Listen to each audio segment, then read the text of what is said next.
এই যারা রোজা ভেঙে ফেলে তাদেরকে আপনারা এই হাদিসটা নিজেরা আজকে মুখস্থ করবেন, আর যারা ওই যে লাল কাপড় টাপড় লাগায় খায় এদেরকে এই হাদিসটা শোনায় দিবেন। পারবেন না ইনশাল্লাহ? বাংলাটা মুখস্থ রাখতে পারবেন তো? বাস শেষের অংশটা মুখস্থ রাখলেই চলবে, শুধু শেষের জায়গাটা মুখস্থ রাখলে চলবে। আমি বলছি, মন দিয়ে শুনুন। রাসূলুল্লাহ সাল্লাল্লাহু আলাইহি সাল্লাম বলেন, আমি ঘুমিয়ে আছি, দুই ব্যক্তি আমার কাছে আসছে। আসার পর ফাআখাযা বিদবঈ, আমার বাহু ধরছে, এভাবে বাহু ধরছে। তো ধরার পর আমার টাইনা নিয়ে যাইতেছে, স্বপ্নে দেখতেছে নবীজি। সুবহানাল্লাহ।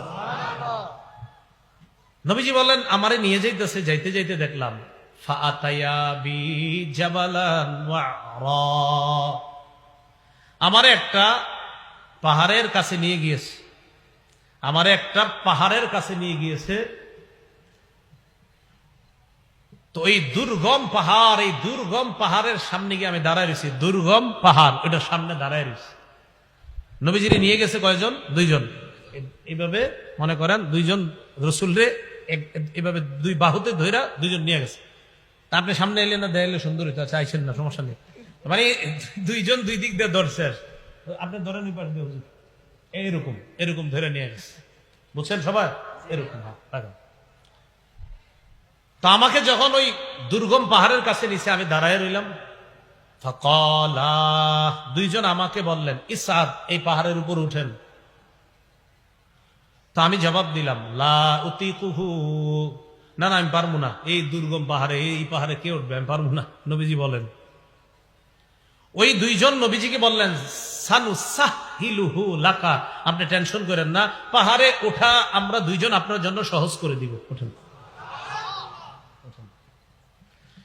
রাসূলুল্লাহ সাল্লাল্লাহু আলাইহি সাল্লাম বলেন, আমি ঘুমিয়েছিলাম, স্বপ্নে দুই ব্যক্তি আমার কাছে এসেছে, আমার দুই বাহু ধরে আমাকে টেনে নিয়ে গেছে, দুর্গম একটা পাহাড়ের কাছে আনছে। ওই পাহাড়ের কাছে যাওয়ার পর আমি পাহাড়ের সামনে দাঁড়িয়ে রইলাম। আমাকে ওই দুইজন বললেন, আপনি পাহাড়ে ওঠেন। আমি বললাম, আমি উঠতে পারবো না। তারা দুইজন আমাকে বললেন, আমরা এই পাহাড়ে যেন আপনি উঠতে পারেন, এই ওঠাটা আমরা আপনার জন্য সহজ করে দিব, আমরা সাপোর্ট দিব, আপনি ওঠেন। রাসূলুল্লাহ সাল্লাল্লাহু আলাইহি সাল্লাম বলেন, ফাসাইদতু, আমি পাহাড়ে উঠলাম। পাহাড়ে ওঠার পর আমি দেখলাম, ইদান বিআসওয়াতিন শাদীদা, প্রচন্ড আওয়াজ আমার কানে আসতেছে। কোথায় উঠাই আওয়াজ পাইছে? পাহাড়ের উপরে। রাসূলুল্লাহ সাল্লাল্লাহু আলাইহি সাল্লাম বলেন, হাত্তা ইদা কুনতু ফি সাওয়াইল জাবাল, যখন পাহাড়ের মাঝামাঝি জায়গায়, সমতল জায়গায় গেলাম, সেখানে গিয়ে ইদান বিআসওয়াতিন শাদীদা, প্রচুর আওয়াজ শুনলাম, ভয়ঙ্কর আওয়াজ, চিৎকারের আওয়াজ আমার কানে আসছে। ফাকুলতু মা হাযিহিল আসওয়াত, আমি প্রশ্ন করলাম, এগুলা কিসের আওয়াজ? ওই দুইজন জবাব দেয়, ওয়াউ আহলিন নার, এগুলা জাহান্নামীদের চিৎকারের আওয়াজ। নবীজি বলেন, সুম্মান তালাকা বি, এরপর আমাকে সামনের দিকে নিয়ে যায়, যাইতে লাগলাম, যাইতে যাইতে ফাইদা আনা বিকাউমিন মুআল্লাকিনা বিআরাকিবিহিম মুশাক্কাকাতিন আশদাকুহুম, যাইতে যাইতে হঠাৎ আমি একদল মানুষের সামনে গেলাম, তাদের দিকে তাকায় দেখলাম পাগুলা উপরের দিকে বেঁধে রাখা, পাগুলা বেঁধে রাখা, মাথা নিচে। আর কি দেখেন? পা উপরে মাথা নিচে, মুশাক্কাকাতিন আশদাকুহুম, এই দুই পাশের যে দুই গাল, এই দুই গাল করাত দ্বারা চিরতেছে, উপরে পাগুলা, নিচে ঝুলন্ত, তো এইভাবে আপনার গাল ছিঁড়তেছে।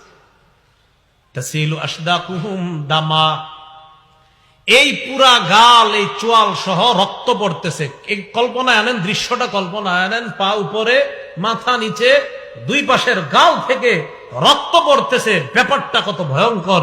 রাসূল বলেন, আমি বললাম, এগুলা কারা, কার সামনে আমি আসলাম? মান হাউলা, ফেরেশতারা জবাব দিলেন, আল্লাযীনা ইফতিরুনা ক্বাবলা তাহিল্লাতি সাওমিহিম, হুজুর এরা তারা যারা ইফতারির সময় হওয়ার আগেই ইচ্ছাকৃত ভাবে রোজা ভেঙে ফেলে, এরা তারা।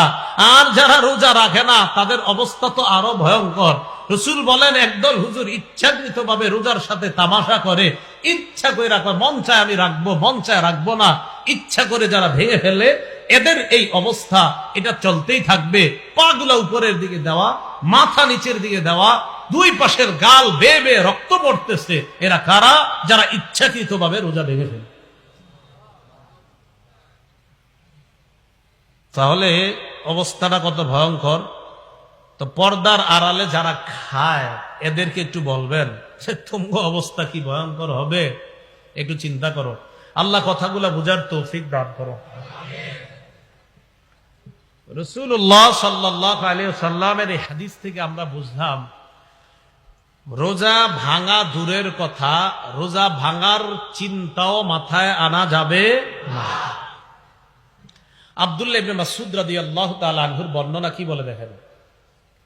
তিনি বলেন, মান আফতারা ইয়াওমান মিন রমাদানা মুতাআম্মিদান মিন গায়রি সাফারিন ওয়ালা মারাদিন, কোন ব্যক্তি যদি ওযর ছাড়া ইচ্ছাকৃতভাবে রমজানের একটা রোজা ভেঙে ফেলে, কয়টা?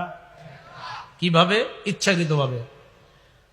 লাম ইয়াকজি আবাদা ওয়া ইন সামাদ দাহরা কুল্লা, সে ওই এক রোজার বিনিময়ে যদি সারা জীবনও রোজা রাখে তাও ওই রোজাটার হক আর আদায় হবে না।